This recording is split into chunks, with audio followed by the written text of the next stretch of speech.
فلسطین اور اسرائیل کے بیچ جاری جنگ پر اقوام متحدہ کی سلامتی کونسل نے آج اپنا ہنگامی اجلاس طلب کیا، لیکن کوئی بھی نتیجہ نہیں نکل سکا۔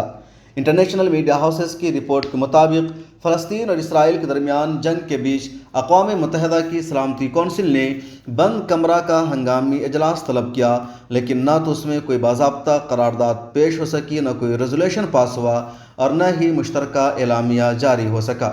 ہم آپ کو بتا دیں کہ فلسطینی مزاحمتی تحریک یعنی حماس کی جانب سے ہفتہ کے روز اسرائیل کے خلاف آپریشن الاقصی فلڈ شروع کیا گیا، جس کے نتیجے میں اب تک 1000 سے زیادہ اسرائیلی شہری اور فوجی ہلاک ہو چکے ہیں، جبکہ 200 سے زیادہ کو حماس نے قیدی بنا لیا ہے۔ 3000 سے زائد زخمی بھی اسرائیلی شہری اور فوجی بتائے جا رہے ہیں۔ اقوام متحدہ کی سلامتی کونسل کا اجلاس بلانے کی درخواست یورپی اتحاد کے رکن ملک مالٹا نے دی تھی۔ انٹرنیشنل نیوز ایجنسی AFP کے مطابق اجلاس میں شریک متعدد ممبران نے حماس کی جانب سے اسرائیل پر حملے کی مذمت کی، لیکن کسی بھی مشترکہ اعلامیے پر اتفاق نہیں ہو سکا۔ سینئر امریکی سفارتکار رابرٹ ووٹ نے بند کمرے میں ہونے والے اجلاس کے بعد نامہ نگاروں کو بتایا کہ حماس کے حملوں کی مذمت کرنے والے ممالک کی ایک اچھی تعداد ہے، لیکن ظاہر ہے کہ یہ سارے نہیں ہیں۔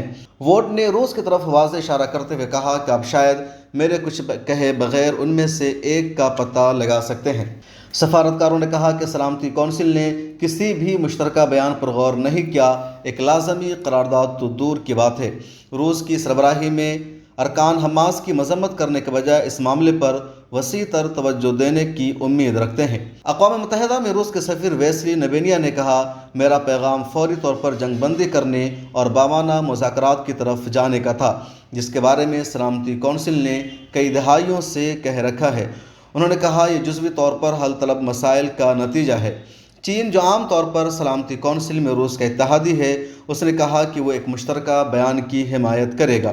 سفیر زونگ جون نے کہا کہ یہ غیر معمولی بات ہے کہ سلامتی کونسل نے کچھ نہیں کہا۔ انہوں نے اس سے قبل شہریوں کے خلاف تمام حملوں کی مذمت کے لیے چین کی حمایت کا وعدہ کیا تھا۔ اجلاس شروع ہونے سے قبل اسرائیلی سفیر گیلاد ایردوان نے حماس کی جانب سے یرغمال بنائے جانے والے اسرائیلی شہریوں کی تصاویر دکھائی۔ ایردوان نے سلامتی کونسل کے باہر نامہ نگاروں کو بتایا کہ جنگی جرائم ہیں۔ انہوں نے سلامتی کونسل سے کہا، اس ناقابل تصور ظلم کی مذمت کی جانی چاہیے۔